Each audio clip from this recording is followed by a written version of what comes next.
Hare Krishna. Today let's see what are the symptoms of a person who has conquered his mind. Arjuna asks a question to Krishna in 2nd chapter Bhagavad Gita.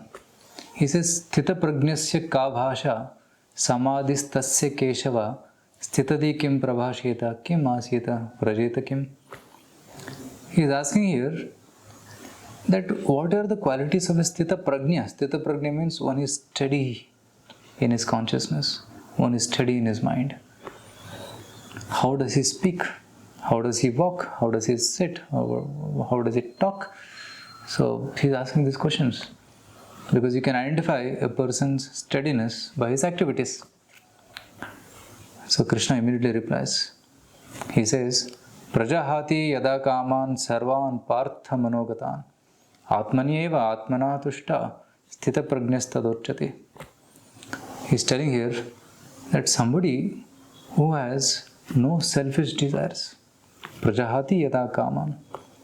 The word kama is used here. Kama means selfish desires, greed for enjoyment, greed for wealth and property, for personal gratification. That is kama. Prajahati yada kaman sarvan partha manogatan. He has given up all this selfishness. Atmani eva atmana tushtaha. And he is satisfied within himself. Sthita prajnas tadocchate. So what does it mean by being satisfied within himself? It means what? He doesn't need anything from external, anything from outside to make him satisfied. We see that this is the world of consumerism. People buy and buy. Sometimes you go to the shopping complex, you want to purchase one or two items, but you end up filling up the whole trolley after doing the purchase. Why? Because we see something attractive and we think, oh, I may need this. I'll become happy if I have this. I'll become happy if I have this. He keeps on taking many things. And we end up filling our home with so many items which we don't use at all. So this is called consumerism. And what is the logic behind consumerism? The logic is people feel that I lack something, and if I get this item, then I'll be satisfied. I'll be complete. Now I'm incomplete and I get this item, then I'll become complete. But no matter how many items we get, still we cannot be satisfied. Right? There are people who are very rich, who have a lot of money, a lot of fame, but still one is not satisfied. In their silent chambers, they cry tears of sorrow because they don't have friends. People have millions of fans, but no true friends. That's the problem. So that's why one should learn the art of being satisfied within oneself, in the Atma. So when the Atma gets connected to Paramatma, to God, through the medium of yoga, then one can find that true satisfaction. And in that state of true satisfaction, he is not disturbed by anything happening around him. In 6th chapter of Gita, again Krishna mentions this quality of a steady devotee, one who is in samadhi. He says, Yam labdvacha param labham manyate nadikam tatah yasmin sthito na dukkhena gurunapi vicharet.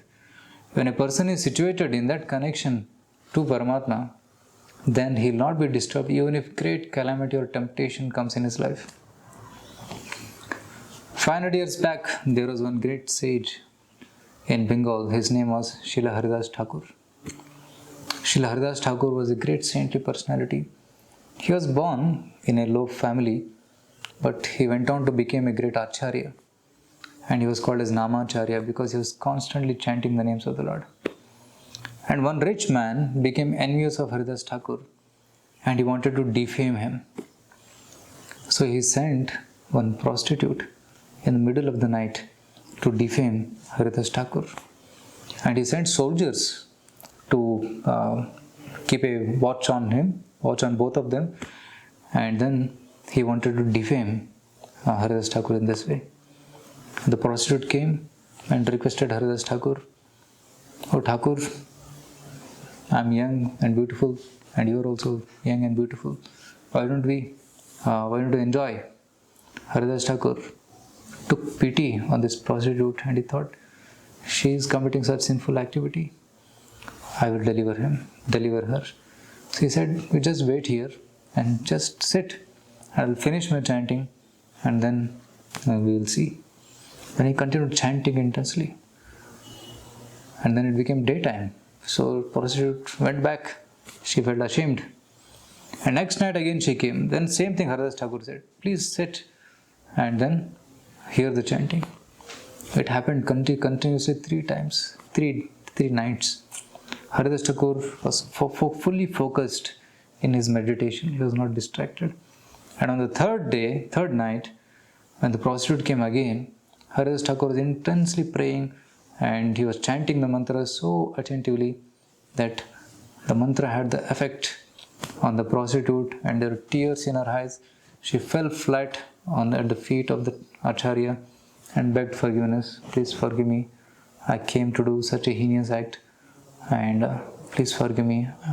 And Haridas Thakur forgave her and said, from now onwards, stop your business of prostitution and you become a devotee of the Lord. Sit here and you also meditate on the Lord by chanting His holy names.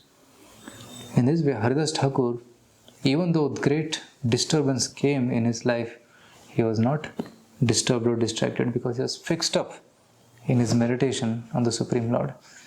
So in this way, a person who is connected to the Supreme Lord, he will not have any selfish desires, but he will have only one desire, which is deep connection with the Supreme Lord and the deep desire to do good welfare activities for the people in general by spreading the message of the Supreme Lord. Thank you very much. Hare Krishna.